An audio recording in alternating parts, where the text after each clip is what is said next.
வணக்கம். தமிழகத்தில் இன்றும் வருகின்ற 25ஆம் தேதி பார்த்தீங்கன்னா, கனமழை வெளுத்து வாங்கும் அப்படின்ற மாரி வானிலை மையம் பார்த்தீங்கன்னா தெரிவிச்சிருக்காங்க. 6 மாவட்டங்களுக்கு பார்த்தீங்கன்னா, முன்னெச்சரிக்கை அலர்ட் குடுத்துருக்காங்க.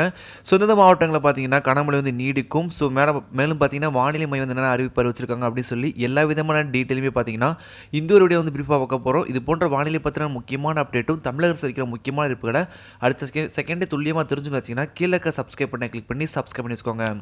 வாங்க ஃப்ரெண்ட்ஸ் வீடியோக்குள்ள போயிடலாம். தமிழகத்தில் டிசம்பர் 25ஆம் தேதி கிறிஸ்துமஸ் தினத்தன்று கனமழை பெய்ய வாய்ப்புள்ளதாக வானிலை ஆய்வு மையம் எச்சரித்துள்ளது. தென்மேற்கு வங்கக்கடலில் உருவாகியுள்ள புதிய காற்றழுத்த தாழ்வு பகுதி அடுத்த 24 மணி நேரத்துக்கு காற்றழுத்த தாழ்வு மண்டலமாக வலுப்பெறலாம் எனவும், இதன் காரணமாக தமிழகத்தில் 6 மாவட்டங்களில் டிசம்பர் 25ஆம் தேதி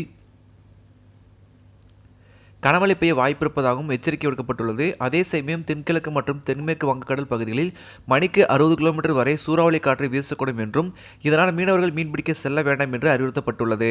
சென்னையை பொறுத்தவரை அடுத்த 2 நாட்களுக்கு வானம் பொதுவாக மேகமூட்டத்துடன் காணப்படும். நகரை சில பகுதிகளிலும் புறநகர் பகுதிகளிலும் லேசான முதல் மிதமான வரை மழை பெய்யக்கூடும் என்று அறிவிக்கப்பட்டுள்ளது. தெற்கு வங்கக்கடலின் மத்திய பகுதிகளில் ஒரு காற்றழுத்த தாழ்வு பகுதி நிலவுகிறது. அது அடுத்த 2 தினங்களில் இலங்கை கடற்கரை நோக்கி மெதுவாக நகரக்கூடும் என்றும், இதன் காரணமாக இன்று தமிழ்நாடு, புதுவை மற்றும் காரைக்கால் பகுதிகளில் ஓரிரு இடங்களில் லேசான முதல் மிதமான மழை பெய்யக்கூடும் என்றும், டிசம்பர் 22ஆம் தேதி தமிழ்நாடு, புதுவை மற்றும் காரைக்கால் பகுதிகளில் ஒரு சில இடங்களில் இடிமுடன் கூடிய லேசான முதல் மிதமான மழை பெய்யக்கூடும் என்று தெரிவிக்கப்பட்டுள்ளது.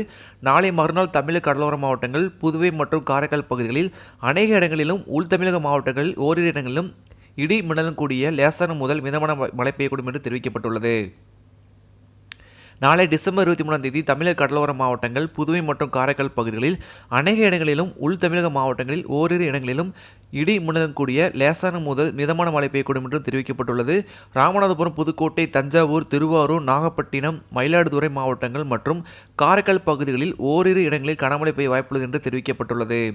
அந்தமான் கடல் பகுதியில் மற்றும் அதனை ஒட்டிய தென்கிழக்கு வங்கக்கடல் பகுதிகளில், இலங்கை கடலோர பகுதியில் மற்றும் அதனை ஒட்டிய தென்மேற்கு வங்கக்கடல் பகுதிகளில் சூறாவளி காற்றானது மணிக்கு 35 கிலோமீட்டர் முதல் 45 கிலோமீட்டர் வேகத்தில், இடையிடையே 55 கிலோமீட்டர் வேகத்தில் வீசக்கூடும் என்று தெரிவிக்கப்பட்டுள்ளது. இன்று மற்றும் நாளை குமரிக்கடல் பகுதிகளில், தமிழக கடலோர பகுதிகள், மன்னார் வளைகுடா, இலங்கை கடலோர பகுதிகள் மற்றும் அதனை ஒட்டிய தென்மேற்கு வங்கக்கடல் பகுதிகளில் சூறாவளி காற்றானது மணிக்கு 35 முதல் 40 கிலோமீட்டர் வேகத்திலும், இடையிடையே 55 கிலோமீட்டர் வேகத்திலும் காலை வரை வீசக்கூடும் என்று தெரிவிக்கப்பட்டுள்ளது. இன்று குமரிக்கடல் பகுதிகள், தமிழக கடலோர பகுதிகள், மன்னார் வளைகுடா மற்றும் அதனை ஒட்டிய இலங்கை கடலோர பகுதிகள் சூறாவளி காற்றானது 35 முதல் 45 கிலோமீட்டர் வேகத்திலும், இடையிடையே 55 கிலோமீட்டர் வேகத்திலும் காலை வரை வீசக்கூடும் என்றும் குறிப்பிடப்பட்டுள்ளது. இதனால் பார்த்தீங்கன்னா மீனவர்களுக்கு முன்னெச்சரிக்கையாக எச்சரிக்கை விடுக்கப்பட்டுள்ளது. ஸோ தமிழகத்தில் பார்த்தீங்கன்னா 25ஆம் தேதி வரைக்குமே கனமழை நீடிக்கும் அப்படின்ற மாதிரி சொல்லியிருக்காங்க. இன்று பார்த்தீங்கன்னா ஒரு சில மாவட்டங்கள் மிதமான மழைக்கு வாய்ப்புள்ளதாக வானிலை மையம் பார்த்தீங்கன்னா தெரிவிச்சிருக்காங்க.